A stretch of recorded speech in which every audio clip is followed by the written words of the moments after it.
അള്ളാഹുവിൻ്റെ ഇസ്മിലെ അൽ വാഹിദ് സുബ്ഹാന, അള്ളാഹു പരമമായ ഏകത്വമുള്ളവനാണ്. അള്ളാഹുവിൻ്റെ ഏകത്വം, അള്ളാഹു ഒരുവനാണ്. പടച്ചതമ്പുരാൻ ഉണ്ട് എന്ന് കൺക്ലൂഷനിലേക്ക് എത്തിക്കഴിഞ്ഞാൽ, ഉണ്ടോ ഇല്ലേ എന്ന ചർച്ചകൾ ഒരുപാട് നടന്നു.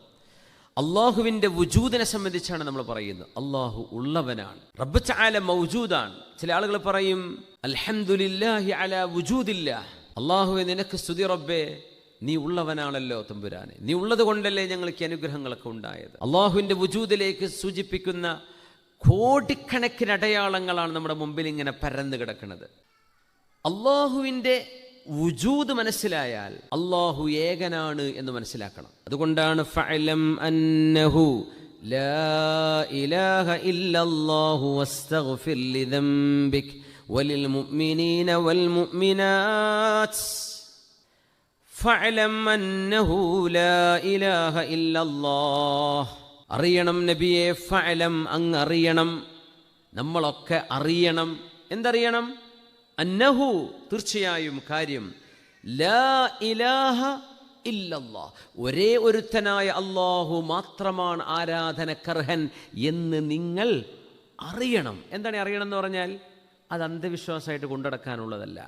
ലാ ഇലാഹ ഇല്ലല്ലാഹ് എന്നതൊരു വിശ്വാസമായിട്ട് മനസ്സിലാക്കാതെ ചെയ്യാനുള്ളതല്ല, മനസ്സിലാക്കി വിശ്വസിക്കാനുള്ളതാണ്. അതുകൊണ്ടാണ് ഫഅലം, അല്ലെങ്കിൽ ഖുൽ എന്ന് പറയാം. നബി നിങ്ങൾ പറഞ്ഞാൽ മതി ലാ ഇലാഹ ഇല്ലല്ലാഹ് പറയണം. അതിന് മുമ്പ് എന്ത് വേണം? ഫഅലം, അള്ളാഹു ഒരുവനാണ് എന്ന് നമുക്ക് ബോധ്യം വേണം. അള്ളാഹു രണ്ടെണ്ണം പറ്റൂല. ഒരു രാജ്യത്തിന് 2 പ്രസിഡന്റുമാരെ പറ്റൂല. ഒരു രാജ്യത്തിന് 2 രാജാക്കന്മാർ പറ്റില്ല. 2 പ്രധാനമന്ത്രിമാർ പറ്റില്ല. ഒരാളെ പറ്റുള്ളൂ. പരമാധികാരം എന്നുണ്ടെങ്കിൽ അത് ഒരാളുടെ കയ്യിലാണ്. ഇത് ഏത് ചെറിയ കുട്ടിക്കും വലിയ കുട്ടിക്കും മനസ്സിലാവുന്ന വിഷയമാണ്. അള്ളാഹു ഏകനാണ്. റബ്ബ് തആലയുടെ ഏകത്വം, അതിനാണ് നമ്മൾ തൗഹീദ് എന്ന് പറയാം. തൗഹീദ് 3 വിധമുണ്ടെന്നാണ് പറയാം. 1 തൗഹീദുൽ ഇബാദ, 2 തൗഹീദുർ റുബൂബിയ്യ, 3 തൗഹീദുൽ അസ്മാ വസ്സിഫാത്ത്. തൗഹീദുൽ ഇബാദ എന്ന് പറഞ്ഞാൽ നമ്മുടെ ആരാധന അള്ളാഹുവിന് മാത്രമാണ്. ഇബാദത്ത് അള്ളാഹുവിന് മാത്രമാണ്, വേറെ ഒരാൾക്കും ഇബാദത്ത് ചെയ്യാൻ പാടില്ല. പരമമായ ബഹുമാനത്തിനാണ് ഇബാദത്ത് എന്ന് പറയാം. ഏറ്റവും അങ്ങേ അഖ്സാ ഗായത്തിൽ ഖുദൂഅ വത്തദർറുഅ, അങ്ങേയറ്റത്തെ നമ്മുടെ സബ്മിഷൻ, അങ്ങേയറ്റത്തെ നമ്മുടെ ഹ്യൂമിലിറ്റി, നമ്മുടെ വണക്കം, അത് അള്ളാഹുവിന് മാത്രമാണ്. ഒരു വസ്തുവിനും ഒരാൾക്കും ഒന്നിനും കൊടുക്കാൻ പാടില്ല. അതാണ് തൗഹീദിന്റെ ഒരു ഭാഗം. അള്ളാഹു ഏകനാണെന്ന് വിശ്വസിക്കുക എന്ന് പറഞ്ഞാൽ അള്ളാഹുവിനെ മാത്രമാണ് ഞാൻ ആരാധിക്കുന്നത്. 2 തൗഹീദുർ റുബൂബിയ്യ, ഈ പ്രപഞ്ചത്തിന്റെ തർബിയത്ത് ചെയ്യുന്നത് അള്ളാഹു ഒരുവൻ മാത്രമാണ്, 2 ആളുകളല്ല. അള്ളാഹു ഒരുവൻ തന്നെയാണ് ഈ പ്രപഞ്ചത്തെ പരിപാലിച്ചു കൊണ്ടിരിക്കുന്നത്. അള്ളാഹുവാണ് സ്രഷ്ടാവ്. ഇനി ഒരു സമയം ഈ പ്രപഞ്ചത്തെ സംസ്കരിക്കുന്നതും സംഹരിക്കുന്നതും അള്ളാഹു തന്നെയാണ്. 2 ആളില്ല, അള്ളാഹു ഒരുവനാണ്. റബ്ബൊറ്റക്കാണ് ഈ പ്രപഞ്ചം നിയന്ത്രിച്ചു കൊണ്ടിരിക്കും. കോടാനുകോടി ആളുകളുടെ പ്രാർത്ഥനയ്ക്ക് ഉത്തരം കൊടുക്കുന്നത് അള്ളാഹു, കോടാനുകോടി ആളുകളുടെ മനസ്സുകളെ വായിക്കുന്ന അള്ളാഹു, ആയിരക്കണക്കിന് ഭാഷകളിൽ അള്ളാഹുവിനോട് പ്രാർത്ഥിക്കുമ്പോൾ ഓരോരുത്തർക്കും ആവശ്യമുള്ളത് ചെയ്തു കൊടുക്കുന്ന അള്ളാഹു ജല്ല ജലാലു. റബ്ബ് വാഹിദുൻ അഹദുൻ, ഏകനായ ഒരുവനായ അള്ളാഹുവാൻ. അതാണ് അൽ വാഹിദ് സുബ്ഹാന. 3 തൗഹീദുൽ അസ്മാ വസ്സിഫാത്ത്, the unity in the names and attributes of Allah. അള്ളാഹുവിൻ്റെ നാമങ്ങളും അള്ളാഹുവിൻ്റെ നാമവിശേഷണങ്ങളും നമ്മൾ പഠിക്കുന്ന അസ്മാഉൽ ഹുസ്ന. ഈ അസ്മാഉൽ ഹുസ്നയുടെ ആശയങ്ങൾ അള്ളാഹുവിനല്ലാതെ ഒരാൾക്കുമേ ഇല്ല. എല്ലാം കാണുന്നവൻ അത് അള്ളാഹു മാത്രമാണ്. എല്ലാം അറിയുന്നവൻ അള്ളാഹു മാത്രമാണ്. വേറെ അംബിയാഇന് പോലും അള്ളാഹു പവർ കൊടുത്തിട്ടില്ല. പുണ്യനബി സല്ലല്ലാഹു അലൈഹി വസല്ലം അള്ളാഹുവിൻ്റെ അഷ്റഫുൽ ഖൽഖാൻ. പക്ഷെ അള്ളാഹുവിൻ്റെ സിഫാത്തുകൾ റബ്ബിനുള്ളതുപോലെ ഒരു ഖൽഖിനും അള്ളാഹു തആല കൊടുത്തിട്ടില്ല. അള്ളാഹുവിൻ്റെ വിശേഷണങ്ങളിൽ ചിലത് ഹബീബായ സല്ലല്ലാഹു അലൈഹി വസല്ലം തങ്ങളെ സംബന്ധിച്ച് ഉപയോഗിച്ചത് ഖുർആനിൽ തന്നെ കാണാൻ കഴിയും. ബിൽ മുഅ്മിനീന റഊഫുർ റഹീം. പക്ഷേ അള്ളാഹുവാണ് അർ റഊഫ്, അള്ളാഹുവാണ് അർ റഹീം. റഊഫും റഹീമുമാണ് പുണ്യനബി സല്ലല്ലാഹു അലൈഹി വസല്ലം. പക്ഷേ the compassionate, the most merciful, അത് അള്ളാഹു മാത്രമാണ്. ഒരാൾ ഖാദിറായിരിക്കാം, പക്ഷെ അൽ ഖാദിർ അള്ളാഹുവാണ്. അതുകൊണ്ട് അള്ളാഹുവിൻ്റെ ഇസ്മിലോ അള്ളാഹുവിൻ്റെ ദാത്തിലോ അള്ളാഹുവിൻ്റെ സിഫത്തിലോ പങ്കാളികളായിട്ട് ആരുമേ ഒന്നുമേ ഇല്ല. അള്ളാഹു ഏകനാണ്. അള്ളാഹുവിൻ്റെ ഏകത്വം എങ്ങനെയാണ് നമുക്ക് മനസ്സിലാവുന്നത്? അതിന് 3 തെളിവുകളാണ് പറയാം. അള്ളാഹു ഏകനാണെന്നതിൻ്റെ നമുക്ക് മനസ്സിലാകുന്ന ഏറ്റവും എളുപ്പത്തിൽ മനസ്സിലാവുന്ന 3 തെളിവുകൾ. ഒന്ന് അൽ ഫിത്ര. ഫിത്ര എന്ന് പറഞ്ഞാൽ ഒരു മനുഷ്യൻ ജനിക്കുന്ന ശുദ്ധമായ പ്രകൃതം. ആരും ഒരു മതത്തെക്കുറിച്ചും ഒരു കുട്ടിക്കും പറഞ്ഞു കൊടുത്തില്ല എന്ന് വിചാരിക്കുക. കുട്ടിയുടെ മനസ്സിനുള്ളിൽ ആ കുട്ടി വളർന്ന് പക്വതയിലേക്ക് എത്തുന്നതോടുകൂടെ ഈ പ്രപഞ്ചത്തിന് ഒരു സൃഷ്ടാവ് വേണം, അത് ഒരുവനെ ആവാൻ പാടുള്ളൂ എന്ന് ജന്മന അള്ളാഹു മനസ്സിലാക്കി തരുന്നുണ്ട്. അത് അള്ളാഹുവിൻ്റെ വലിയ റഹ്മത്തല്ലേ. ജന്മനാ മനുഷ്യന് കിട്ടുന്ന ഒരു അവബോധമുണ്ട്. ഒരാളെ പറ്റുള്ളൂ, ഒരു വണ്ടിക്ക് 2 ഡ്രൈവർ വെക്കാൻ പാടില്ല. മനസ്സിലാക്കാൻ എന്താ പ്രയാസം? ഇത് പ്രകൃതിയെ മനസ്സിലാവുന്നു എന്നതാണ് ഏറ്റവും വലിയ അത്ഭുതം. രണ്ടാമത്തേത് അത്തമാനു, ഹൈപ്പോത്തറ്റിക്കൽ മ്യൂച്വൽ പ്രിവെൻഷൻ എന്നാണ് അതിന് ഇംഗ്ലീഷ് പറയാം. ലൗ കാന ഫീഹിമാ ആലിഹത്തുൻ ഇല്ലല്ലാഹു ലഫസദത. ആ ആയത്തിന്റെ അർത്ഥാണത്. ലൗ കാന ഫീഹിമാ ആലിഹത്തുൻ ഇല്ലല്ലാഹ്, ഈ പ്രപഞ്ചത്തിൽ അല്ലാഹുവേതര പടച്ചതമ്പുരാനെ കൂടാതെ ഏതെങ്കിലും 1 2 3 ദൈവങ്ങൾ ഉണ്ടായിരുന്നുവെങ്കിൽ എന്ത് സംഭവിക്കും? ലഫസദത, ഈ പ്രപഞ്ചം ഒന്നാകെ നശിച്ചു പോകും. സാങ്കൽപ്പിക്കുക, ഹൈപ്പോത്തറ്റിക്കൽ മ്യൂച്വൽ പ്രിവെൻഷൻ. 2 ആളുണ്ടെങ്കിൽ 2 ആളും മറ്റൊരാളെ പ്രിവെന്റ് ചെയ്യും. ഒരു പടച്ചവൻ പറയണം ഇപ്പോ നേരം വെളുക്കട്ടെ, അടുത്ത പടച്ചവൻ പറയുന്നില്ല പറ്റില്ല, രാത്രി തന്നെ തുടരട്ടെ. 2ൽ ഒരാൾ പരാജയപ്പെടുത്തപ്പെട്ടാൽ അയാൾ ഓട്ടോമാറ്റിക്കലി ദൈവമല്ലാതായി മാറും. അതുകൊണ്ട് പ്രപഞ്ചത്തിന് ഒന്നേ പറ്റുള്ളൂ. 2 എണ്ണം ഉണ്ടെങ്കിൽ ഈ പ്രപഞ്ചത്തിന്റെ design, the equilibrium and the balance that is seen in the universe will be gone. ഇത്രയും മനോഹരമായി ഈ പ്രപഞ്ചം. സൂര്യൻ അസ്തമിച്ചു, വല്ല ബ്ലോക്ക് ഉണ്ടായോ, ഏതെങ്കിലും ട്രാഫിക്കിൽ പെട്ട് സൂര്യനെ അസ്തമിക്കാൻ പറ്റാതായോ? ഇന്ന സമയത്ത് അസ്തമിക്കുമെന്ന് കലണ്ടറിൽ ഒരു പക്ഷേ 500 കൊല്ലം മുമ്പ് പ്രവചിക്കാൻ പറ്റും. ഇനി 500 കൊല്ലം കഴിഞ്ഞാൽ സൂര്യൻ അടുത്ത ഒരു വർഷം, ഒരു 500-ാം ആണ്ട്, 2500-ാം ആണ്ടിൽ ഇതുപോലെ ഒരു നവംബർ 11-ന് ഏത് ദിവസമായിരിക്കും, ഏത് സമയത്താണ് UAE-യിൽ അസ്തമയം ഉണ്ടാവുക, ഇപ്പം പ്രവചിക്കാൻ പറ്റും. എന്താ കാരണം എന്നറിയോ? അത്രയും പ്രിസൈസ് കാൽക്കുലേഷനിലാണ് അതിൻ്റെ സഞ്ചാരം നടന്നുകൊണ്ടിരിക്കുന്നത്. ഇത് ഒരു സൃഷ്ടാവിൻ്റെ നിയന്ത്രണമാണ്. അതിനാണ് തസ്ഖീർ എന്ന അറബിയിൽ പറയാം. അതാണ് 3ാമത്തെ തെളിവ്. തസ്ഖീർ എന്ന് പറഞ്ഞാൽ സബ്ജക്ഷൻ എന്ന് പറയും. എല്ലാറ്റിനും ഒരു ഫങ്ഷൻ അള്ളാഹു കൊടുത്തിട്ടുണ്ട്.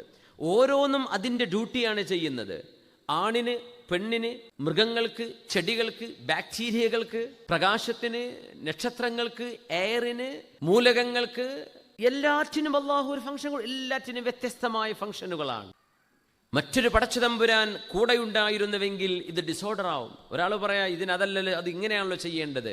നേരെമറിച്ച് മനുഷ്യൻ കണ്ട കാലം മുതൽ ഇനി കാണാനിരിക്കുന്ന കാലം, അതിനപ്പുറത്തേക്കുള്ള കാലം, എവ്രിതിങ് സെർവ്സ് എ പർപ്പസ്. പ്രപഞ്ചത്തിലെ എല്ലാം ഒരു ദൗത്യം നിർവഹിച്ചു കൊണ്ടിരിക്കുകയാണ്. എല്ലാറ്റിനും, എല്ലാ ചെറുതും വലുതും, ജീവനുള്ളതുമില്ലാത്തതും അള്ളാഹു സൃഷ്ടിച്ചൊരു ലക്ഷ്യമുണ്ട്. ആ ലക്ഷ്യം അത് ചെയ്തുകൊണ്ടിരിക്കുകയാണ്. അല്ലെങ്കിൽ ഇവിടെ മൾട്ടിപ്പിൾ ഗോഡ്സ് ഉണ്ടായിരുന്നുവെങ്കിൽ, വിവിധങ്ങളായ ദൈവങ്ങൾ ഉണ്ടായിരുന്നുവെങ്കിൽ കാര്യങ്ങൾ തകരാറിലാകുമായിരുന്നു. അതുകൊണ്ട് പടച്ചതമ്പുരാൻ ഏകനാണെന്നതിൻ്റെ 3ാമത്തെ തെളിവ് തസ്ഖീറാണ് എന്ന് പറയും. നമ്മളിവിടെ മനസ്സിലാക്കുന്നത് നമ്മൾ ഒരാളെയാണ് വഴിപ്പെടുന്നത്. ഒരു മുഅ്മിനിന്റെ സമാധാനത 2 ആൾക്ക് നിങ്ങൾക്ക് വിധേയത്വമുണ്ടെങ്കിൽ, ഇപ്പം 2 മാനേജർമാരോ 2 സൂപ്പർവൈസർമാരോ ഉണ്ടെങ്കിൽ ഒരാളുടെ അടുത്ത് പോകുന്നത് മറ്റേ പിടിക്കൂല. 2 ഭാര്യമാരിലുള്ള കഥ പറയും വേണ്ട. 2 മാനേജർമാരുണ്ടെങ്കിൽ തന്നെ ഒരാളുടെ അടുത്ത് പോയ അവൻ്റെ എൻ്റെ അടുത്ത് വരാതിരുന്നത്, അപ്പം എന്തെങ്കിലും ഒരു മുടക്കം എഴുതി വെക്കും. ഒരാളെ തൃപ്തിപ്പെടുത്താൻ ചെന്നാൽ മറ്റേ ആൾക്ക് തൃപ്തിപ്പെടൂല. ദുനിയാവ് അങ്ങനെയാണ്. നമുക്ക് ഒരാളെ മാത്രം തൃപ്തിപ്പെടുത്തിയാൽ മതി. ആരാണത്? അല്ലാഹു അസ്സ വജൽ. അല്ലാഹു അസ്സ വജലിനെ മാത്രം തൃപ്തിപ്പെടുത്തിയാൽ മതി. വേറെ ദൈവപ്പുറത്ത് ചോദിക്കണില്ല എന്താ എനിക്ക് നിസ്കരിക്കാത്തത്, അങ്ങനെ ചോദ്യമില്ല. നേരെ മറിച്ച് 1-ലേറെ ദൈവങ്ങളുണ്ടെങ്കിൽ ഏത് ദൈവത്തിനാണ് പോകേണ്ടത് എന്നുള്ള കൺഫ്യൂഷൻ ആദ്യം വരും. ഏത് ദൈവത്തെയാണ് പ്രതിഷ്ഠയായി നമ്മൾ സ്ഥാപിക്കേണ്ടത്? കൺഫ്യൂഷനാണ്. എന്തുകൊണ്ട് അയാളെ തരാം? അപ്പം മറ്റേ ആൾ എന്തെങ്കിലും ചെയ്താൽ നമ്മൾ എന്ത് ചെയ്യും? അപ്പം 2 ആളെയും വെക്കേ, അപ്പം മറ്റേ ആളോ, അപ്പം 3 ആളെയും വെച്ചേക്കണേ. നമുക്കൊന്നുള്ളൂ. This is appealing to the human logic and reasoning. ഇതിലേറെ മനോഹരമായ എന്താണ് മനുഷ്യന് കിട്ടാനുള്ളത്? അതുകൊണ്ട് ഇസ്ലാം ഒരു നിഅമത്താണ്. നിങ്ങൾക്ക് ഒരാളോടാണ് വിധേയത്വം. ഒരാളാണ് നിങ്ങൾക്ക് ജീവൻ തന്നത്. ആ ഒരാളാണ് നിങ്ങളുടെ ജീവൻ നിങ്ങളിൽ നിന്ന് എടുക്കാൻ പോകുന്നതും. ആ ജീവൻ നിങ്ങൾ കൊണ്ടുവന്നത് നിങ്ങളുടെ കയ്യിൽ നിന്നാണെങ്കിൽ അറിയിച്ചേരണം, എവിടുന്നാ കിട്ടിയെന്ന് പറഞ്ഞു തരണം. ആരെങ്കിലുമാണ് നിങ്ങൾക്ക് ജീവൻ നൽകിയത് എന്നുണ്ടെങ്കിൽ അതൊന്ന് പരിശോധിച്ച് നോക്കുക. നിങ്ങൾക്ക് എന്തെങ്കിലും നൽകപ്പെട്ടിട്ടുണ്ടെങ്കിൽ അത് തന്ന ഒരാളുണ്ട്. ഇവിടെ ഇപ്പോൾ ഒരു ഗ്ലാസ് വെള്ളം, ചുടുവെള്ളം ജഗ് ഇവിടെ കൊണ്ടുവന്ന് വെച്ച് പോയിട്ടുണ്ട്. ഞാൻ ഒരിക്കലും വിശ്വസിക്കുന്നില്ല അത് ഇവിടെ ഇങ്ങനെ മുളച്ചതാണെന്ന്. ഇതാരെങ്കിലും ഒരാൾ ക്ലാസ് തുടങ്ങല്ലേ എന്ന് വിചാരിച്ചിട്ട് കൊണ്ടുവന്ന് വെച്ചു പോയതാണ്. ആളെ ഞാൻ കണ്ടിട്ടില്ല, പക്ഷെ എനിക്കറിയാം അതൊരാൾ വെച്ചതാണ്. ഞാൻ പറയണത് ഇത് അവിടെ ഉണ്ടായതാണ്, ആർക്കും ഈ ഫ്ലാസ്കോ അതങ്ങനെ തന്നെ താനും ഉണ്ടായതാ എന്ന് ഞാൻ പറഞ്ഞാൽ നിങ്ങൾ എന്തെന്നെ പറ്റി പറയാ? ഇതാണ് പടച്ച തമ്പുരാനെ നിഷേധിക്കുമ്പോൾ വരുന്ന പ്രശ്നം. അള്ളാഹുവിൻ്റെ അസ്തിത്വം നിഷേധിച്ച ഒരുപാട് ആളുകൾ ദർ ഈസ് നോട്ട് ഗോഡ് എന്നതിന് പകരം ദർ ഈസ് എ ഗോഡ് എന്നെഴുതിയ ഒരു പുസ്തകമുണ്ട്. ഒന്ന് ടൈപ്പ് ചെയ്ത് നോക്കി. അതിൻ്റെ പേര്, അതിൻ്റെ ചട്ടമേ തന്നെ നോട്ടിനോടത്ത് പകരം എ എന്ന് എഴുതിയിട്ടുണ്ട്. There is a God. അയാളാണ് കഴിഞ്ഞ 100 കൊല്ലം ദൈവനിഷേധത്തിൻ്റെ, നാസ്തികതയുടെ സിദ്ധാന്തത്തിൻ്റെ നേതാവ്. പക്ഷേ അയാൾ അവസാന വയസ്സായപ്പോൾ തിരുത്തി. ഞാൻ എപ്പോഴും പറയുന്ന വിഷയമാണ്. ഇപ്പം പറയാനുള്ളതൊക്കെ പറഞ്ഞു പോകും, പിന്നെ ഈ പറയുന്നവർ തിരുത്തും. അപ്പോഴേക്കും ആദ്യം പറഞ്ഞത് കേട്ട് പലരും വഴിവഴിച്ചിട്ടുണ്ടാവും. അദ്ദേഹത്തെ തിരുത്തി. അദ്ദേഹം അവസാനം പറഞ്ഞു there is a god, there is not a god എന്ന് അദ്ദേഹം ആദ്യം പറഞ്ഞത്. ഒരു പടച്ച തമ്പുരാനില്ല. ആന്റണി ഫ്ലൂ എന്നാണ് അദ്ദേഹത്തിൻ്റെ പേര്. അയാളുടെ ഫോട്ടോ ഉണ്ടാവും ബുക്കിൻ്റെ മേലെ, ആന്റണി ഫ്ലൂ. അയാളാണ് കഴിഞ്ഞ ഒരു 100 കൊല്ലം പടച്ചോനില്ല എന്ന് പറഞ്ഞ സിദ്ധാന്തത്തിൻ്റെ നേതാവ്. ഈ മനുഷ്യന് ആന്റണി ഫ്ലൂ ആണ്. അയാളാണ് നാസ്തികതയെ ലോകത്ത് നയിച്ചത്. പക്ഷെ അവസാനം അദ്ദേഹം തിരുത്തി വേറെ പുസ്തകം, അദ്ദേഹം കോ റൈറ്ററാണ്, അത് ഒറ്റയ്ക്ക് എഴുതി, അല്ലാതെ കൂടെ വേറെ ആളും കൂടെ എഴുതിയിട്ടുണ്ട്. There is a God. എനിക്ക് തെറ്റുപറ്റി, ഈ പ്രപഞ്ചത്തിനൊരു പടച്ച തമ്പുരാനുണ്ട്. ആരെ കൊണ്ട് അള്ളാഹു പറയിപ്പിച്ചെന്നറിയോ? പടച്ചോനില്ല എന്ന് 8-9 നൂറ്റാണ്ടുകൾ വിളിച്ചു പറഞ്ഞൊരു മനുഷ്യനെ കൊണ്ട് അള്ളാഹു തആല പറയിപ്പിച്ചു ദർ ഈസ് എ ഗോഡ്. അപ്പം നമ്മൾ നാട്ടിലെ നാസ്തിക കുട്ടികളൊക്കെ ഇത് വായിച്ചാൽ മതി. വെറുതെ തർക്കിച്ചിട്ട് അവസാനം ഇയാൾ പറഞ്ഞു കൊടുത്തുക എത്തുക. മൂപ്പര് പഠിപ്പിച്ചതാണ് ഇപ്പോൾ വായിച്ചുകൊണ്ടിരിക്കുക. അദ്ദേഹം അത് തിരുത്തി എന്നത് അറിയാത്തത് കൊണ്ടായിരിക്കാം. അല്ലെങ്കിൽ പിന്നെ ഇത്രയും വലിയൊരു നേതാവിനെ ഒരു തള്ളിക്കളയേണ്ടി വരും. ആന്റണി ഫ്ലൂ അദ്ദേഹം അത് തിരുത്തി. തിന്നാനുണ്ടോ, കുടിക്കാനുണ്ടോ, ഉറങ്ങാനുണ്ടോ, വീടുണ്ടോ, ഇതല്ല നമ്മുടെ വിഷയം. നമ്മുടെ ചിന്ത ഇലാഹുമായി ബന്ധപ്പെടുത്തിയിട്ടാണ് നമ്മൾ ജീവിക്കുന്നതിനാണ്. ഏതൊരു വസ്തുവും ഒരു വിഷയത്തിൻ്റെ ഗാംഭീര്യവും അതിൻ്റെ ഗൗരവവും അതിൻ്റെ ഇമ്പോർട്ടൻസും ആ സബ്ജക്റ്റ് ഓഫ് നോളേജ് എന്താണ് എന്നതിനെ കുറിച്ചാണ്. എന്താണ് ചർച്ച ചെയ്യുന്നത്, അതായിരിക്കും വിഷയം. ഇവിടെ ഇപ്പോൾ ഒരു കുക്കറി ഷോ നടക്കണതെങ്കിൽ നിങ്ങളിപ്പോൾ ഒരു സൈക്കോളജി ക്ലാസ്സിന് കൊടുക്കുന്ന ഇമ്പോർട്ടൻസ് അതിന് കൊടുക്കുമോ? ഇല്ല. അള്ളാഹുവിനെ കുറിച്ചുള്ള ചർച്ചയാണെങ്കിൽ ആ വിഷയം ഗൗരവമാണ്. എന്തേ? കാരണം the subjects of discussion is അല്ലാഹു ദ ഓൾമൈറ്റി. നമ്മുടെ ചർച്ചയുടെ ആധാരം അല്ലാഹു റബ്ബുൽ ഇസ്സത്താണ്. അതുകൊണ്ട് നമുക്ക് അല്ലാഹുവിനോട് മാത്രമാണ് വിധേയത്വം. അല്ലാഹുവേ നീ ഏകനാണ്. വാഹിദ്, ദാത്തിൽ ഏകനാണ്. അഹദ്, അള്ളാഹിന്റെ സിഫാത്തിലും എല്ലാറ്റിലും ഏകനാണ്. പരമമായ ഏകത്വം. അതാണ് വാഹിദും അഹദും തമ്മിലുള്ള വ്യത്യാസം. ഖുൽ ഹുവല്ലാഹു അഹദ്, അല്ലാഹു ഏകനാണ്. He is one and only. അല്ലാഹു സമദ്, he is the self eternal. അല്ലാഹു ആരെയും ആശ്രയിക്കാത്തവനാണ്. ലം യലിദ് വലം യൂലദ്, he begets not nor is he begotten. അല്ലാഹുവിന് മക്കളില്ല, അല്ലാഹുവിനാരും പ്രസവിച്ചതുമല്ല.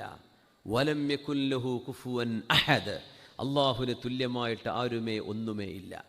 ഇതാണ് പടച്ചോൻ ആരാണെന്നതിൻ്റെ ഡെഫിനിഷൻ. ഇതാണ്. ഇനി ഏത് ദൈവങ്ങൾ ആര് എന്തൊക്കെ പറഞ്ഞാലും ഖുൽ ഹുവല്ലാഹു അഹദ് എന്ന ടെസ്റ്റിനാണ് വെക്കേണ്ടത്. ഒരാൾ ദൈവമാണെന്ന് പറയും, ഈസാ നബി അലൈഹിസ്സലാം ദൈവമാണെന്ന് പറയാണ്, സങ്കല്പിക്കുക. അങ്ങനെ വിശ്വസിക്കുന്നവരുണ്ടാവാലോ. അഹദ് ഏകനാണോ? അല്ല. ഈസാ നബിയെ പോലെ മനുഷ്യന്മാർ വേറെ ഉണ്ടായിട്ടുണ്ട്. അതല്ല, ഇനിയിപ്പോൾ സങ്കല്പിക്കുക ഫോർ സേക്ക് ഓഫ് ആർഗ്യുമെന്റ്. ഈസാ നബി ഏകനാണെന്ന് സങ്കല്പിക്കുക. അടുത്തത് സ്വമദ്, ആരെയും ആശ്രയിക്കാതെ ജീവിക്കുന്ന ആളാണോ? ആയിരുന്നോ ഈസാ നബി? അല്ല, ഭക്ഷണം കഴിച്ചിട്ടുണ്ട്. ഈസാ നബിക്ക് മറിയം ബീവി ജന്മം കൊടുത്തിട്ടുണ്ട്. ഈസാ നബി അലൈഹിസ്സലാം കൂടുള്ള ആളുകളുടെ കൂടെയാ ജീവിച്ചത്. അദ്ദേഹത്തിന് മറ്റുള്ള ആളുകളെ ആശ്രയിക്കേണ്ടി വന്നിട്ടുണ്ട്, ശിഷ്യന്മാരെ ആശ്രയിക്കേണ്ടി വന്നിട്ടുണ്ട്. അതുമില്ല എന്ന് വിചാരിക്കുക. ലം യലിദ് വലം യൂലദ്, പ്രസവിച്ച ആളോ പ്രസവിക്കപ്പെട്ട ആളോ? പ്രസവിക്കപ്പെട്ട ആളാണല്ലോ, ഔട്ട്, ദൈവമല്ല. ഇനി അതും സങ്കല്പിച്ചു, വലം യകുൽ ലഹു കുഫുവൻ അഹദ്, അവർക്ക് തുല്യമായിട്ട് ആരുമേ ഒന്നുമേ ഇല്ല. അങ്ങനത്തെ ആളാണോ ഈസാ നബി? അതുമല്ല. ഇതൊരു ടെസ്റ്റാണ്. ദൈവം എന്നതിൻ്റെ ഡെഫിനിഷനാണ് സൂറത്തുൽ ഇഖ്ലാസ്. ആരാ പടച്ചോൻ? അതുകൊണ്ട് വെറുതെ ദൈവം എന്ന വാക്കെടുത്ത് ഇങ്ങനെ കളിക്കരുത്. എന്താണ് ദൈവം? ആ വാക്കിൻ്റെ അർത്ഥം നമ്മൾ മനസ്സിലാക്കണം. പടച്ചതമ്പുരാൻ ദൈവം ഒന്നിലേറെ ഉണ്ട് എന്ന് വിശ്വസിക്കുമ്പോൾ ദൈവം എന്ന ഡെഫിനിഷൻ മനസ്സിലാക്കാതാണ് പറയുന്നത്. പരമാധികാരമുള്ള ഒന്നേ ഉള്ളൂ. ഇതാണ് ഇസ്ലാം ലോകത്ത് പറഞ്ഞത്. അത് പറഞ്ഞതിൻ്റെ പേരിലാണ് പ്രശ്നങ്ങൾ ഉണ്ടായത്. അത് പറഞ്ഞതിൻ്റെ പേരിലാണ് ഹബീബായ നബി ഞങ്ങൾ കടിയേറ്റത്. അള്ളാഹുവിനെ സംബന്ധിച്ച് പറഞ്ഞത് അള്ളാഹു ഏകനാണ്. പിന്നെ അതിൻ്റെ കൂടെ ചേർത്ത് പറഞ്ഞ ഇസ്മാണ് അൽ ഖഹാർ, സ്വാധീനവും ശക്തിയും പരശക്തിയും ഉള്ളവനാണ് അള്ളാഹു. ആർക്കൊന്നും ചെയ്യാൻ കഴിയില്ല അള്ളാഹുവിൻ്റെ ഒരു പിടുത്തം വന്നാൽ. അള്ളാഹു വിചാരിക്കാതെ ആർക്കും ഒന്നും ചെയ്യാനും കഴിയില്ല. ഇതാണല്ലോ നമ്മുടെ അഖീദ. ഈ ഖഹർ അള്ളാഹു പറഞ്ഞ വാഹിദിൻ്റെ കൂടെ അള്ളാഹ് ഒരേ ഒരുത്തനാണെന്ന് പറയുമ്പോൾ ചിലപ്പോൾ തോന്നൽ വരും, ഒറ്റക്കൊള്ളൂ, അടിക്കാൻ വരുമ്പോൾ ഒരാൾ വന്നു 10 ആളൊപ്പം വന്നാൽ വ്യത്യാസമല്ലേ രണ്ടും? അപ്പോൾ ഒരാളുള്ളൂ എന്ന് പറയുമ്പോൾ നിങ്ങൾ അല്ലാഹ് വീക്കാണെന്ന് ചിന്തിക്കേണ്ട. അൽ ഖഹാർ, അള്ളാഹുവിൻ്റെ ഖഹറും ജബറൂത്തും അങ്ങോട്ട് വന്നാൽ നിങ്ങൾക്കൊന്നും ചെയ്യാൻ പറ്റൂല. വമാ അർസൽനാ മിൻ ഖബ്ലിക മിർ റസൂലിൻ ഇല്ലാ നൂഹി ഇലൈഹി, എല്ലാ പ്രവാചകന്മാർക്കും നമ്മൾ വഹി കൊടുത്തിട്ടുണ്ട് നബിയെ, നമ്മിൽ നിന്ന് ദിവ്യമായ വെളിപാട് നൽകിയിട്ടുണ്ട്. എന്താ വഹി? അന്നഹു, എല്ലാ നബിമാർക്കും അല്ലാഹ് കൊടുത്ത വഹി എന്താണ്? ലാ ഇലാഹ ഇല്ലാ അന ഫഅ്ബുദൂൻ, ഞാനല്ലാതെ ആരാധിക്കപ്പെടാൻ അർഹതയുള്ള ആരുമേ ഒന്നുമേ ഈ പ്രപഞ്ചത്തിലില്ല. നിങ്ങളെ വണങ്ങുന്നതും പേടിക്കുന്നതൊക്കെ മരിച്ചു പോകുന്ന ആളുകളാണ്, അത് എൻ്റെ സൃഷ്ടികളാണ് അവരൊക്കെ. ഫഅ്ബുദൂൻ, അതുകൊണ്ട് നിങ്ങൾ എന്നെയാണ് ആരാധിക്കേണ്ടത്. ഈ മെസ്സേജ് അമ്പിയാക്കന്മാർ മുഴുവൻ കൊടുത്തത് ഇതാണ്. പിന്നെ അതിൽ കുറേ ഏറെ അതിൽ ബിൽഡ് ചെയ്യാണ്. നമ്മുടെ അടിസ്ഥാനം ഇതാണ്, ഷഹാദത്ത്. അതിന് ബിൽഡ് ചെയ്തിട്ടാണ് ഈമാനും ഇസ്ലാമും ഇഹ്സാനും ഒക്കെയായി ഇങ്ങനെ പന്തലിച്ച് വടാവൃക്ഷമായി നമ്മുടെ ഇസ്ലാം മാറുന്നത്. അതിൻ്റെ അടിസ്ഥാനം എന്താണ്? ലാ ഇലാഹ ഇല്ലല്ലാഹ് വഹ്ദഹു ലാ ശരീക ലഹ്, there is no deity worthy of worship except Allah. ആരാധനക്ക് അർഹതയുള്ളത് പടച്ചവൻ മാത്രമേ ഉള്ളൂ. ഫഅലം, ഇത് നിങ്ങൾക്ക് ബോധിക്കണം. ഇത് വെറുതെ ചൊല്ലിയാൽ പോരാ, നിങ്ങൾക്ക് മനസ്സിലാവണത്, നിങ്ങൾക്കറിയണം, അറിവ് വേണം അള്ളാഹു ഏകനാണെന്നത്. അത് വെറുതെ തക്ലീദല്ല എന്നാ. തക്ലീദ് തന്നെ ഒരാൾ ചെയ്യുന്നത് ഇങ്ങനെ കോപ്പി ചെയ്യുന്ന തക്ലീദ് എന്ന് പറയാം. ഈമാന്റെ വിഷയത്തിൽ തക്ലീദല്ല. ഈമാന്റെ വിഷയത്തിൽ നമ്മുടെ കൽബിൽ നിന്ന് ഇഖ്റാറ് വേണം, നമ്മൾ സമ്മതിക്കണം കൽബ് കൊണ്ട്. അതുകൊണ്ടാണ് ഫഅലം എന്ന് പറയുന്നത്. നമ്മൾ ലാ ഇലാഹ ഇല്ലല്ലാഹ് ചൊല്ലുമ്പോൾ പറയില്ലേ ഫഅലം അന്നഹു, അത് നമ്മൾ ചൊല്ലുകയാണ്. നമുക്കതിന് അർത്ഥം മനസ്സിലാവുന്നില്ല. എന്തുകൊണ്ട് അല്ലാഹു ഫഅലം എന്ന് പറഞ്ഞു? ഫഅലം, അറിയണം, ബോധിക്കണം, ഇൽമ് വേണം. ഇൽമ് എന്നത് വലിയൊരു സംഭവമാണ്. ഇൽമിൻ്റെ തൊട്ടുമ്പോൾ ലന്ന് വരും, വഹ്മ് വരും, ശക്ക് വരും. ഇതൊന്നും ഇൽമല്ല. ഇൽമ്, കടുത്ത അറിവ്, വളരെ ശക്തമായ ബോധം, അത് ഇളക്കം തട്ടാൻ പാടില്ല. അതിനാണ് അള്ളാഹു നമ്മെ ഇങ്ങോട്ട് പറഞ്ഞു വിട്ടത്. അള്ളാഹു റബ്ബുൽ ഇസ്സത്ത് നമുക്ക് ഈമാൻ ഉറക്കാൻ അള്ളാഹു തൗഫീക്ക് നൽകട്ടെ. അള്ളാഹു വാഹിദാണ്, ജല്ല ജലാലു സുബ്ഹാന. അള്ളാഹു വാഹിദാണ്, എല്ലാ കഴിവും സിദ്ധിയും എല്ലാ കഴിവുകളുമുള്ള ഒരേ ഒരുത്തനായ അള്ളാഹു ഒരുവനാണ്. അള്ളാഹു റബ്ബുൽ ഇസ്സത്ത്. റബ്ബിൻ്റെ മുമ്പിലേക്കാണ് നമ്മൾ പോകുന്നത്. അതുകൊണ്ടാണ് തൗബ എന്ന് പറഞ്ഞാൽ എന്താ? ശരിക്കും മടങ്ങി വരിക എന്നാണ്. ഒരാളുടെ നിന്ന് പോയാലല്ലേ മടങ്ങി വരാൻ പറ്റുള്ളൂ. താബ, തൗബ എന്ന് പറഞ്ഞാൽ ശരിക്കും റുജൂ എന്നാണ്, റിട്ടേണിങ്, റിവേഴ്സ് വരിക എന്നതിൻ്റെ അർത്ഥം. യൂട്ടേൺ എടുത്ത് പോരുക എന്നാ. കുറേ പോയി റോങ് ആയിട്ട് പോയി, യൂട്ടേൺ എടുക്കുക നമ്മളല്ലേ, തെറ്റിപ്പോയിക്കണല്ലോ. ശരിക്കൊരു യൂട്ടേൺ ആണ് തൗബ എന്ന് പറഞ്ഞാൽ. അതൊരു മടക്കമാണ്, തിരിച്ച് നടക്കലാണ്. എന്തേ? അള്ളാഹിന്റെ മുമ്പിലാണ് ഉണ്ടായിരുന്നത്. അത് മരണത്തിന്റെ സെക്കൻഡ് വരേക്ക് വന്ന സമയം തന്നു. അതല്ലേ വലിയ അത്ഭുതം. മരണത്തിന്റെ സെക്കൻഡ് മുമ്പ് വരെ സമയം തന്നു. അള്ളാഹുലേക്ക് മടങ്ങാൻ സമയമുണ്ട്. ഐസിയുവിൽ കിടന്നാലും സമയമുണ്ട്. വെന്റിലേറ്ററിൽ ബോധത്തിൽ കിടക്കുകയാണ്, സമയമുണ്ട്. മൈൻഡ് വർക്ക് ചെയ്യുന്നുണ്ട്, പക്ഷെ സംസാരിക്കാൻ പറ്റൂല, ചുണ്ടനക്കാൻ പറ്റില്ല. കണ്ണിൻ്റെ പോള ഒരാൾ പൊക്കി തന്നാൽ എനിക്ക് നോക്കായിരുന്നു എന്ന് രോഗിക്ക് തോന്നുന്നുണ്ടാവും, പക്ഷെ ആരും പൊക്കി കൊടുക്കൂല. ഒരു കണ്ണ് തുറക്കാൻ പൂതിയുണ്ടോ നമുക്കറിയില്ലല്ലോ. അതുകൊണ്ട് കണ്ണടഞ്ഞു കിടക്കും, നാവ് നിശ്ചലമായി കിടക്കും, പക്ഷെ ബ്രെയിൻ വർക്ക് ചെയ്യുന്നുണ്ട്, കേൾക്കുന്നുണ്ട്. ആ നേരത്തെങ്കിലും അല്ലാഹുവേ ഞാൻ കഴിഞ്ഞു റബ്ബേ, ഇനി ഒരിക്കലും തിരിച്ചു പോവില്ല. ഇനി എൻ്റെ ഈ ബോഡിയിൽ നിന്ന് ഈ മെഷീനറൊക്കെ എടുത്തു മാറ്റിയാൽ ഞാൻ ഡെഡാണ്. അള്ളാഹു എനിക്ക് മാപ്പ് തരണേ, അള്ളാഹു എനിക്ക് പുറത്തു തരണേ. ഇനി ഒരിക്കലും ഇയാൾ തെറ്റ് ചെയ്യില്ല എന്ന് അള്ളാഹ്ക്കറിയാം. പക്ഷേ നിങ്ങളുടെ റൂഹ് തൊണ്ടക്കുഴിയിലെത്തുന്നതിന് മുമ്പാണ് പറഞ്ഞതെങ്കിൽ, സത്യസന്ധമാണെങ്കിൽ അള്ളാഹു നിങ്ങളുടെ തെറ്റുകൾ മുഴുവൻ പുറത്തരും. അതല്ലേ റഹ്മാനായ അള്ളാഹു, അതാണ് റഹ്മാനായ റബ്ബ്. പരലോകത്ത് ഒരു മനുഷ്യനെ നരകത്തിലേക്ക് കൊണ്ടുപോകുമ്പോൾ ആ മനുഷ്യൻ അള്ളാഹുവിനോട് പറയുമെന്നാണ് പുണ്യനബി പറയുന്നത്, അള്ളാഹുവേ ഞാൻ ഇതല്ല നിന്നെ പറ്റി വിചാരിച്ചിരുന്നത് റബ്ബേ. എന്താ നീ പറയുന്നത്? നീ ചെയ്ത തെറ്റുകളാൽ നിനക്ക് നരകം അർഹിക്കുമ്പോൾ, നിന്നെ ഞാൻ നരകത്തിലേക്ക് പറഞ്ഞയക്കുമ്പോൾ നീ എന്താ എന്നെ പറ്റി വിചാരിച്ചത്? അള്ളാഹുവേ ഞാൻ തെറ്റ് ചെയ്തു എന്ന് ശരി തന്നെയാണ്, പക്ഷേ നീ വലിയ കാരുണ്യവാനാണെന്നാണ് റബ്ബേ ഞാൻ നിന്നെപ്പറ്റി മനസ്സിലാക്കിയിരുന്നത്. എന്നെപ്പോലെയുള്ള ആളുകൾക്ക് പുറത്തു തരാൻ നിനക്ക് കഴിയുമല്ലോ, ഞാൻ അങ്ങനെയാണ് നിന്നെപ്പറ്റി മനസ്സിലാക്കിയത്. ആ സെക്കൻഡിൽ അള്ളാഹു ആ മനുഷ്യന് എൻ്റെ റഹ്മത്ത് വെച്ച് നീ ചോദിച്ചല്ലേ, ഗഫർതു ലക്, നിനക്ക് ഞാൻ മാപ്പ് തന്നിരിക്കുന്നുവെന്ന് ചില ആളുകളോട് റബ്ബ് തആല പറയുമെന്ന് പരിശുദ്ധ റസൂലുള്ളാഹി സ്വല്ലല്ലാഹു. അതാണ് അല്ലാഹു റബ്ബുൽ ഇസ്സത്ത് അൽ വാഹിദ് സുബ്ഹാന. അവനെ ഉണ്ടാവുള്ളൂ. ആ വാഹിദിന്റെ മേലാണ് നമ്മൾ ഭരമേൽപ്പിക്കുന്നത്. നമ്മൾ ആരെയൊക്കെ ഭരമേൽപ്പിച്ചോ അവരൊക്കെ അല്ലാഹു കൊണ്ടുപോകും. എന്തിനെന്നറിയോ? നിങ്ങളുടെ ആശ്രയം നിങ്ങളുടെ ഭാര്യയെ മാത്രം ആശ്രയിച്ച് നിൽക്കണ്ട. അവളൊരു പക്ഷേ നിങ്ങൾ ഉപേക്ഷിച്ചു പോയേക്കാം, അവളൊരു പക്ഷേ മരിച്ചു പോയേക്കാം, അവളൊരു പക്ഷേ രോഗിയായി മാറിയേക്കാം. നിങ്ങളുടെ ഭർത്താവിനെ മാത്രം നിങ്ങൾ ആശ്രയിച്ച് നിൽക്കണ്ട. അയാൾ വേറെ ഏതെങ്കിലും ഒരു ജീവിതത്തിലേക്ക് മാറിയേക്കാം, അയാൾക്ക് മരണം സംഭവിച്ചേക്കാം. നിങ്ങളുടെ ആശ്രയം ആരാണ്? അല്ലാഹു ജല്ല ജലാലുവാൻ. അങ്ങനെയാണെങ്കിൽ നിങ്ങൾക്ക് കാര്യങ്ങൾ ശരിക്കും ബോധ്യപ്പെടും. അല്ലേ, ആരെ നിങ്ങൾ ആശ്രയിക്കുന്നുവോ കൂടുതൽ അവരെ അള്ളാഹു കൊണ്ടുപോകും കയ്യിൽ നിന്ന്. നിങ്ങൾ ഏറ്റവും സ്നേഹിക്കുന്ന മക്കളാണെങ്കിൽ ആ കുട്ടിയിലൂടെയായിരിക്കും അള്ളാഹു പരീക്ഷണം തരാം. എന്തിനെന്നറിയോ? ഈമാനുള്ള ഒരു മനുഷ്യനെ അള്ളാഹ് അങ്ങനെ ചെയ്യുന്നുണ്ടെന്ന് പരിശുദ്ധ നബി സല്ലല്ലാഹു അലൈഹി വസല്ലം. എന്തിന്? നിങ്ങളുടെ തവക്കുലും ഇത്തിഖാലും അള്ളാഹുവിൻ്റെ മീതെ റബ്ബ് തആലയോട് മാത്രമാവാൻ. സുബ്ഹാന ജല്ല ജലാലു, അള്ളാഹുവിനോട് മാത്രമാവാൻ. വേറെ ആർക്കും അതിൽ പങ്കില്ല. അള്ളാഹുവിൻ്റെ ഇടപെടലാണ് ഈ ലോകം എന്ന് നമുക്ക് മനസ്സിലാവും. അൽ വാഹിദായ അള്ളാഹു സുബ്ഹാന. അല്ലാഹ് വാഹിദാണെന്ന് ബോധ്യപ്പെട്ടാൽ, ഏകനാണെന്നറിഞ്ഞാൽ നമ്മൾ എന്തു ചെയ്യണം? ഖുൽ, പറയുക നബിയേ, ഇന്നമാ അന ബശറും മിസ്ലുക്കും, ഞാൻ നിങ്ങളിൽ മനുഷ്യരായ പോലെ, നിങ്ങളുടെ കൂട്ടത്തിൽ നമ്മളൊക്കെ മനുഷ്യവർഗത്തിൽപ്പെട്ടവരാണ്. ഞാൻ ജിന്നല്ല, ഞാൻ മലക്കല്ല, ഞാൻ മനുഷ്യൻ തന്നെയാണ്. പക്ഷേ ഒരു പ്രത്യേകതയുണ്ട്. യൂഹാ ഇലയ്യ, എനിക്ക് വഹീ നൽകപ്പെടുന്നുണ്ട്. നിങ്ങൾക്കതുണ്ടാവില്ല, സാധാരണ മനുഷ്യന്മാർക്ക് അതുണ്ടാവില്ല.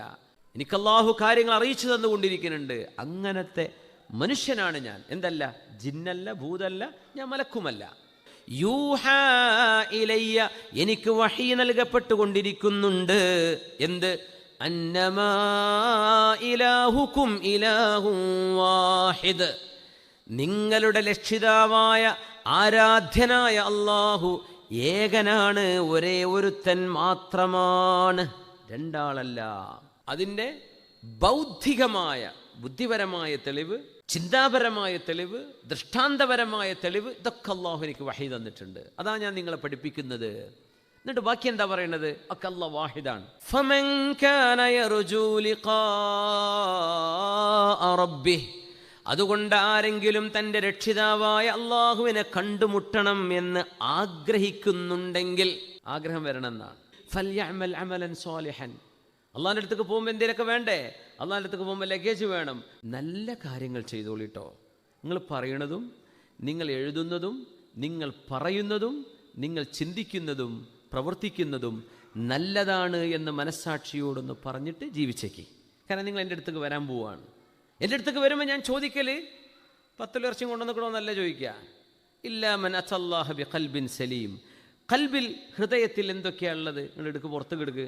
അപ്പോൾ വൈരാഗ്യം, ദേഷ്യം, പകപോക്കൽ, പകരം വീട്ടൽ, ഉരുളക്കുപ്പേരി, ഇതൊക്കെയാണ് വന്നത്. ഫുള്ള് ഫേസ്ബുക്കിൽ ഇതായിരുന്നു പരിപാടി. അവിടെ മാറിക്ക്, വംതാസുൽ യൗമ അയ്യുഹൽ മുജ്രിമൂൻ, ക്രിമിനൽസ് സ്റ്റാൻഡ് അസൈഡ്. നിങ്ങളെ ഞാൻ ഇപ്പോൾ കാണാം അവിടെ മാറിക്കുകയാണ്. എന്താണ് വർത്താനം? സൂറത്ത് യാസീനാണ്. വംതാസുൽ യൗമ അയ്യുഹൽ മുജ്രിമൂൻ, ക്രിമിനൽസ് മാറിക്കുന്നു. ഞാൻ ബാക്കിയുള്ളവരൊക്കെ നോക്കട്ടെ, നിങ്ങളത് ഞാൻ ഇപ്പോൾ വരാമെന്ന്. അതൊരു വർത്താനാണ്. അതുകൊണ്ട് നിങ്ങൾ എന്ത് ചെയ്യണം? സൽക്കർമ്മങ്ങൾ ചെയ്തോളി. അതിന് നമ്മുടെ അഹങ്കാരമോ നമ്മുടെ ആവേശമോ ഒന്നും തടസ്സാവണ്ട. ഈ ആവേശമൊക്കെ പോകും. വലാ യുശ്രിക് ബിഇബാദത്തി റബ്ബിഹി അഹദ, നിങ്ങൾ ചെയ്യുന്ന സൽക്കർമ്മം അള്ളാഹ്ക്ക് മാത്രമാണ്, അതിലാരും പങ്കു ചേർക്കണ്ടേ. എന്താ അതിൻ്റെ അർത്ഥം എന്നറിയോ? ഒരാളും കാണാൻ വേണ്ടി ചെയ്യണ്ട. അശ്ശിർക്കുൽ ഖഫി എന്ന മുഅ്മിനീങ്ങളോട് പറഞ്ഞ ആയത്താണിത്. മുഅ്മിനീങ്ങൾ ശിർക്ക് ചെയ്യുന്നവരല്ല. മുഅ്മിനീങ്ങളോട് ആരും കാണാൻ വേണ്ടി ചെയ്യണ്ട, നിങ്ങൾ ചെയ്യുന്ന അള്ളാഹ്ക്ക് വേണ്ടി മാത്രം ചെയ്താൽ മതി. അങ്ങനെയാണോ എന്നെ കണ്ടെത്താൻ വരുന്നത്? ഇങ്ങോട്ട് പോരും കേട്ടോ. ഞാനിതാ യൂഹാ ഇലയ്യ അന്നമാ ഇലാഹുക്കും ഇലാഹും വാഹിദ്, ഏകനാണ് ഞാൻ കാത്തിരിക്കുകയാണ്, ഞാൻ നിങ്ങളെ സ്വീകരിക്കും. അതുകൊണ്ട് ഈ ഒരു റിട്ടേണിങ്, അള്ളാഹുവിലേക്കുള്ള റിട്ടേൺ, ഇതിനാണ് നമ്മൾ ഒരുങ്ങേണ്ടത്. ആ ഒരുക്കം പൂർത്തിയാകുന്നിടത്ത് നമ്മൾ വിജയിക്കുകയാണ്.